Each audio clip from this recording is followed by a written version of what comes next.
어, 2023년 12월 4일 아침 경전산책 시작하겠습니다.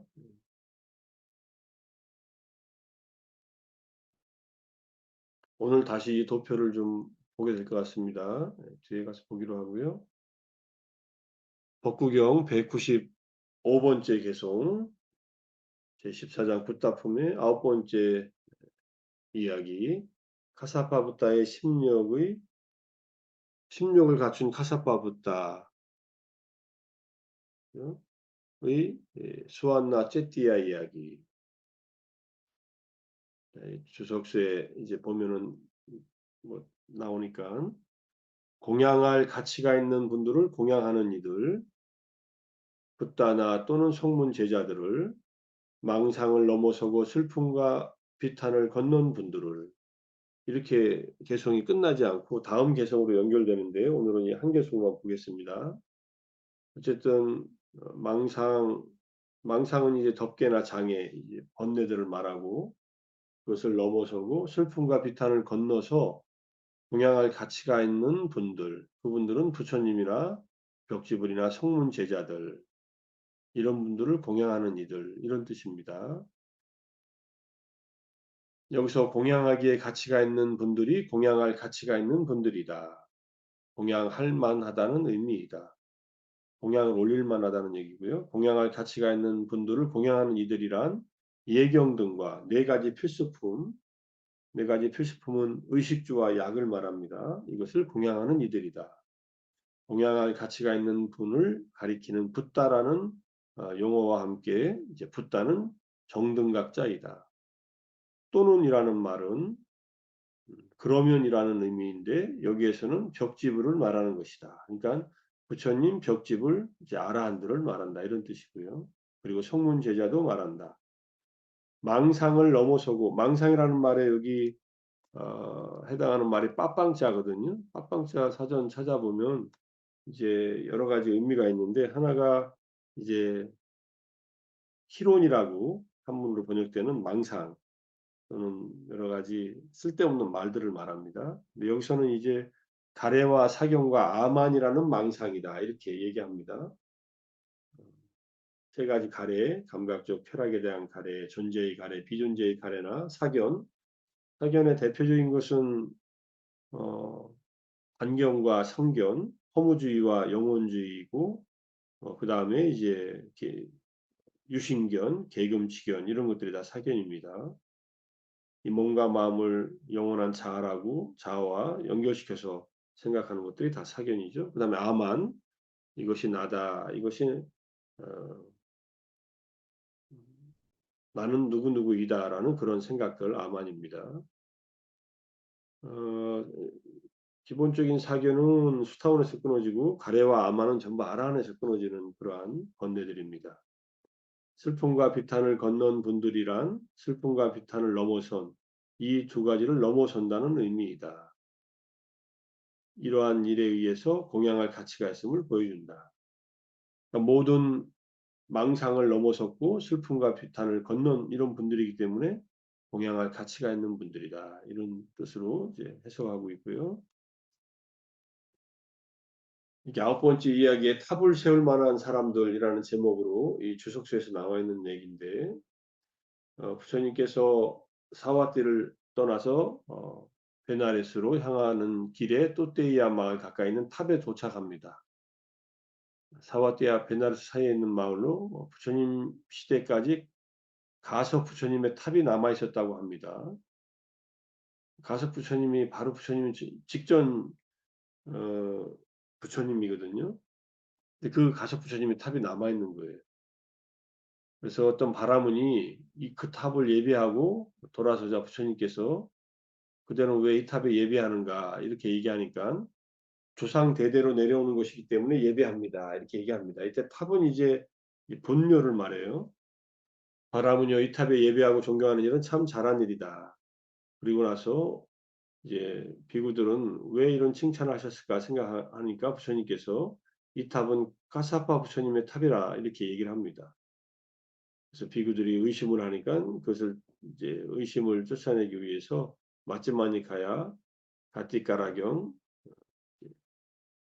81번째 경전을 이제 설명을 하셨다 이런 뜻이고요. 그다음에 자타가를 설하신 다음에 부처님께서 신통용으로 공중에 황금산을 만들고 가타파 부처님의 탑과 똑같은 모습의 황금탑을 1요자나 높이로 만들고서 제자들을 가르치면서 이처럼 탑을 세워 존경할 만한 사람에게 꽃과 향을 공양 올리고 예배하는 것은 좋다. 이렇게 얘기를 합니다. 대반열반경에 이런 얘기가 나온다고 하면서 네 부류의 사람은 탑을 세울 만하다. 열의 아라한 정등가의 탑은 세울 만하다. 벽지불의 탑은 세울 만하다. 열애의 제자, 아라한이 된 제자들의 탑은 세울 만하다. 그 다음에 전륜성왕의 탑은 세울 만하다. 이렇게 얘기를 합니다. 그리고 이제 개성을 얘기하셨다는 얘기거든요. 그래서 탑을 세울 만한 사람은 누구인가 했더니 이제 여기 전륜성왕을 빼면은 부처님과 벽지불과 아라한들이다. 이렇게 얘기하고 있습니다. 자, 우리가 보시받을 자격이 있는 8사람들, 공양받아 마땅하고 선사받아 마땅하고 보시받아 마땅하고 합장받아 마땅하며 세상에 위 없는 복받신 8사람. 이제 부처님의 제자들을 말하는 거죠. 이제 공양받아 마땅하다는 말이 이제 공양받을 가치가 있다는 말하고 의미적으로 같으니까. 흐름에 들어서는 결실을 깨닫기 위해 수행하는 사람, 예류도. 넓은 의미에서는 우리들도 예류도에 속합니다. 지금 이렇게 아침마다 정진하고 공부하는 것은 결국은 활정도의 성자들의 흐름에 들어서기 위해 노력을 하는 것이니까. 네, 명실상부한 예류도는 이제 진짜 성인이 된 예류, 도의 어떤 지혜를 얻은 분입니다. 흐름에 들어선 사람 예륙가, 욕계에 한번 돌아오는 결실을 깨닫기 위해 수행하는 사람인 일례도, 한번 돌아오는 결실을 증득한 사람인 일례과, 욕계에 돌아오지 않는 결실을 깨닫기 위해 수행하는 사람인 불안도, 욕계에 돌아오지 않는 결실을 깨달은 사람 불안과, 아라한의 깨달음을 위해 수행하는 사람 아라한도, 그다음에 아라한과를 얻은 분. 이분들이 전부 다 보시받을 자격이 있고 공양과 공경받을 자격이 있는 그러한 부처님의 사상 8배의 제자들이다 이렇게 이해할 수 있고요. 그 다음에 열애께서 가지신 10가지 지혜의 힘이 있습니다. 그것을 이제 부처님은 어떤 면에서 특별한가 하는 것을 알 수 있는 그런 지혜인데, 열애는 가능한 것을 가능한 것으로, 불가능한 것을 불가능한 것으로 있는 그대로 아는 지혜가 있다는 것. 과거, 현재, 미래의 업의 과보가 어떤 원인으로 어떻게 작용하는지를 그대로 안다는 것. 열애는 모든 길이 어디로 가는지 있는 그대로 안다는 것. 우리가 행하는 모든 행동들의 그 결과가 어떻게 나타나는지를 안다는 것이고요. 열애는 많은 다양한 요소들로 이루어진 세계들을 있는 그대로 안다는 것. 아는 지혜가 있다는 것. 열애는 다양한 중생들의 다양한 성향을 있는 그대로 안다는 지혜가 있고, 그 다음에 중생들의 근기를 있는 그대로 아는, 여기까지 6가지가 부처님만 가지고 있는 지혜입니다. 그 다음에 7, 8, 90번은 제자들과 아라한인 제자들 또는 벽제불과 함께 공유하는 그런 지혜입니다. 선정, 해탈, 삼매와 정득과 관련하여 오용과 청정과 나옴을 있는 그대로 아는 지혜가 있고, 각가지 삶들을 기억한다는 것, 과거 생에 어떤 존재였는가 하는 것을 전생의 각가지 모습과 특색을 상세하게 기억하는 숙명통을 가지고 있다는 것, 숙주 숙명지라고도 합니다. 그 다음에 청정하고 인간을 넘어선 천안으로, 열애는 중생들이 죽고 태어나고 저열하거나 뛰어나고 잘생기거나 못생기고 행복하거나 불행하거나 업에 따라 가는 것을 아는 것, 이것을 이제 천안통이라고도 하고 사생지라고도 합니다. 그다음에 열애는 지혜에 의해 스스로 깨달음으로써 지금 여기에서 번뇌를 제거하여 번뇌 없는 마음의 해탈과 지혜의 해탈을 성취하여 머문다는 것. 이것도 지혜에 의해 깨달았기 때문에 아라한들, 벽지불과 같은 공유하는 지혜입니다. 이런 열애들은 공양 또는 공경할 가치가 있는 그런 분이고, 이런 열애들을 위해서 그런 탑을 세울 만한 가치가 있다 이렇게 얘기하시는 거고요. 그 다음에 이제 지난번에 공부했던 내용입니다. 8월 달에 보시의 분석경 마치마니카야에서 142번째 경전에서 보면 14가지 개인을 위한 보시와 그 가보가 있다는 말을 합니다. 첫 번째가 열의 아라한 정등각자, 두 번째가 벽지불, 세 번째가 아라한, 그다음에 아라한토, 불한, 불한도, 일레, 일레도, 예류, 예류도, 여기까지 10번째까지가 이제 부처님 불법 안에서의 성자들 10단계의 성자들을 말합니다. 그 다음에 감각적 욕망들에 대해 탐욕을 요인 이교도에게 행실이 바른 범부, 행실이 나쁜 범부, 그 다음에 축생 이렇게 쭉 말씀하시고 축생에게 보시라면 100배의 보답이 기대되고 행실이 나쁜 범부에게는 1000배. 행실이 나쁘다는 말은 보시도 행하지 않고 계도 지키지 않는 수행도 하지 않는 그런 범부들입니다. 행실이 바른 범부, 계도 지키고 또 수행도 열심히 하는 그런 범부, 보시도 하는 그런 범부에게 보시라면 10만 배. 그다음에 감각적 욕망들에 대해 탐욕을 여인 이교도들에게 보시라면 1000억 배. 그다음에 예륙과의 시련을 닦는 자에게 보시라면 헤아릴 수 없고 잴 수 없는 보답이 기대된다. 그다음에 예류자, 일렉과 일레자 쭉 해가지고 또 사양작가로 올라가서 열애의 제자인 아라한 벽지불에게 열애 아라한 정등각자에게 보시라면 무슨 말이 있겠는가. 이거는 비교도 안 되게 공덕이 크다는 얘기를 말씀하신 보시 분석병이니까 나중에 한번 다시 한번 보시가 어떻게 누구에게 하는 보시가 공덕이 가장 큰가 하는 것을 확인해 보시고요. 그 다음에는 이제 이게 웰라마경 안구타라니까야 여러 번 말씀드린 경전이고 제가 이 도표를 만들 때 가장 크게 참고한 그런 경전입니다. 공덕의 크기는 보시하는 것이 공덕이 있고 근데 그 보시는 조금 전에 말씀드린 보시 분석병이처럼 보시 받는 사람의 영적 상대에 따라 교실의 크기가 달라진다. 개인보다 단체 또는 상가가 공덕이 더 크다. 보시하는 태도는 존중과 존경하면서 보시하고 직접 보시하고 소중히 여기면서 보시하고 보시의 과보가 있다는 견해를 가지고 보시를 하는 것이 공덕이 크다는 것. 세상에 큰 보시를 하는 것보다 한 사람의 예류자에게 하는 보시가 더 크다. 공덕이. 100명의 예류자보다 한 명의 일례자. 100명의 일례자보다 한 명의 불안자. 100명의 불안자보다 한 명의 아라한. 100명의 아라한보다 한 명의 벽지불. 그 다음에 100명의 벽지불보다 붓다를 상수로 하는 비구승가에 공양하는 것이 더 크다. 그 다음에 그 비구승가, 붓다를 상수로 하는 현존 승가보다는 사방 승가를 위해서 승원, 사원을 건설하는 데 보시하는 것이 더 공덕이 크다. 그리고 그것보다 더 공덕이 큰 것은 삼보에 귀의하는 것, 그것보다는 지계, 계를 지키는 것, 그 다음에 그것보다 더 큰 게 한순간의 자해수행, 그 다음에 그것보다 더 공덕이 큰 것은 한 찰나의 무상상의 수행, 일바사나 수행을 하는 것이 더 공덕이 크다. 이렇게 말씀하십니다.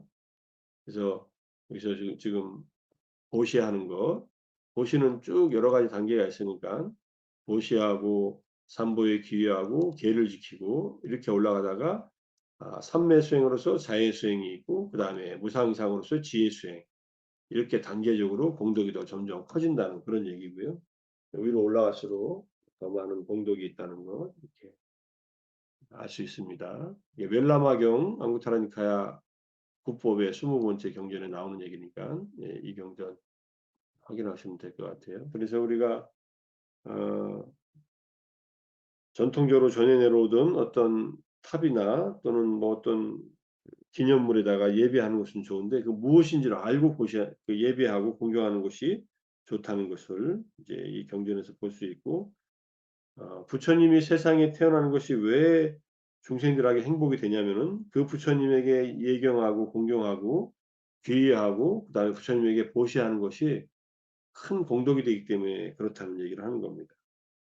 그래서 부처님은 수행하는 다른 수행자들도 그렇지만 수행승들은 따로 일을 하지 않고 열심히 수행 정진해서 마음을 정화시키는 그 상태에서 이제 살고 있는 것 자체만으로 그분들에게 올리는 공양이 큰 공덕을 가져오고 큰 과보를 가져오니까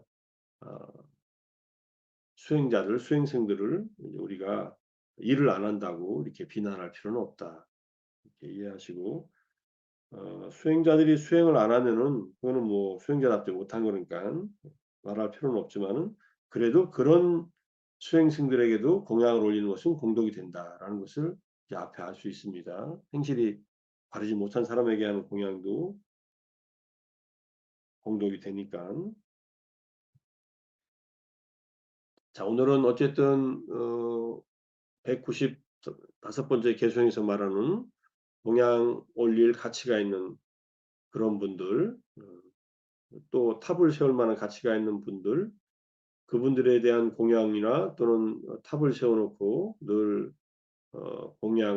공경하는 마음으로 뭐 향이나 꽃이나 이런 것들을 올리는 것은 올리는 자들, 그런 실천을 하는 자들에게 큰 이익이 있다는 것을 잘 기억을 하고 우리가 어 보시를 가치 있게 하기 위해서 그렇게 수행자들에게 보시하는 것은 큰 공덕이 있다는 것을 잘 알고 보시를 하면서 더 큰 공덕이 있는 삼보의 귀의하고 오계를 지키고 그다음에 세상에서의 의무를 또 열심히 실천하고 그리고 삼매를 닦고 삼매는 열애께서 가신 발자취라고 했으니까 삼매를 닦아야 되고 그다음에 윗바사나를 통해서 무상을 꿰뚫어 보고 어 고와 무아를 꿰뚫어 볼 수 있는 삼법인을 삼법인이라고 하는 말을 뭐 흔히들 하지만은 법의 세 가지 특징을 말합니다.